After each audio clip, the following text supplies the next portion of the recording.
Hey everyone, Billy Kayaks here, and it's a nice spring day in Ohio. I lied, it was 28 degrees, I think, when I woke up this morning. So I decided to make a video of this cart that I built. See, I have a PA-14 already, and I bought a new compass, and I want to do a walk around of this cart because it's pretty legit. It's beefy. It was inspired by another YouTube video that I saw. I'll put the link and give full credit to the guy that inspired it, but I want to give like a walk around. It might be overkill. The corners are 4x6 because the casters on the bottom are 4-inch casters. You could probably even do 5-inch casters, but in order to mount them on the bottom, you're gonna need that 4x6 corner. Yeah, let's get to it, man. I hope you guys enjoy it. And if you're looking for a kayak cart, this might be the video for you. I should probably also start out by saying that I have limited storage in my garage. So that's one of the reasons that I did it. So I have a truck, I have a Toyota Tacoma, and I put the kayaks in the back of my truck. So one of the things with the limited storage, limited space, I guess, in my garage, I thought that if I could build a cart like this, where I could just wheel the cart out to the truck and then push the kayak in, that would be helpful. And the other video, the one that inspired me, he kind of showed how you do that. I want to kind of give a walk around of the cart and how I built it.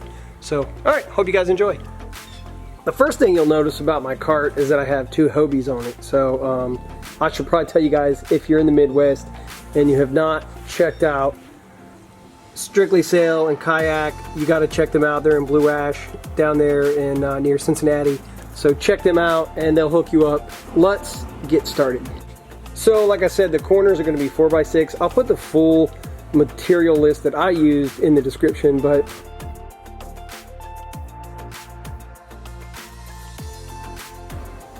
if you buy a 4x6, probably a 10 footer, you should be good. I bought, I'll go over here to my junk pile here. I bought a 12 footer because that's all I could find, and I had a scrap piece. But that's actually the only scrap piece that I had. So you can see all the corners here are 4x6. Since they're going in, these 2x4s are going to be going into these 4x6s, I did use 3/8 inch lag screws. These are 3.5. You could also probably use 4. I also obviously recommend pre-drilling. That seemed to be a lot of help.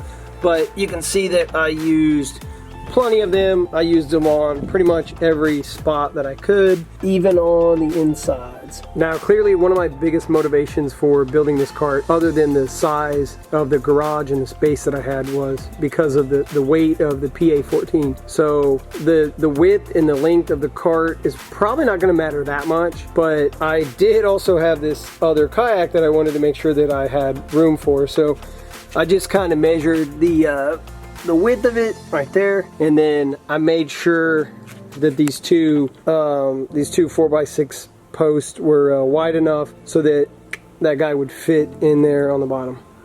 One tip that I will give anyone that's going to build one of these: while you're in the store, I actually took the 4x6 post to the aisle, or took the caster to the 4x6 post, and I made sure that they would mount to the bottom. I also used lag bolts on the casters, but I did not use a 3/8. I used 5/16, and they were only 2-inch because I put 4 of them in there. On the original video that I saw, the guy had 90.5 inches was the length of this. If I could go back and build this again, I would probably cut these down to be 8 feet exactly, because instead of using PVC for the middle there to support them, I actually just used pressure treated 1x4s. You guys know those come in 8 foot, so didn't exactly fit, so I had to scrap in something right there. And then before anyone gets too carried away with the fact that I'm supporting my Hobies on wood laying flat instead of the cradles or PVC, I do have these old mats that I'm going to use, and I'm going to lay those flat on the top and bottom.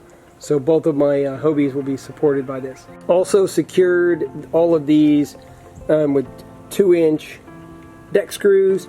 So I just bought a small box, not a big deal, and that's how I secured those. Here's an underneath shot. You can see those cross braces. Really wasn't sure at first exactly how I was going to secure those. I ended up using some 16D nails that I already had. I thought that was more than good enough. Well, so there you have it. Built this cart. It's going to do exactly what I wanted it to do, and like I said, I'll leave all the description of all the materials I used and all that, and if you guys have any questions, you can message me. Also provide some pictures at the end of what this looked like without the kayaks on there. But I don't know, tight lines everyone. Hope you guys enjoyed the video. Make sure you like and subscribe to Billy Kayaks, and appreciate you guys watching. Thanks.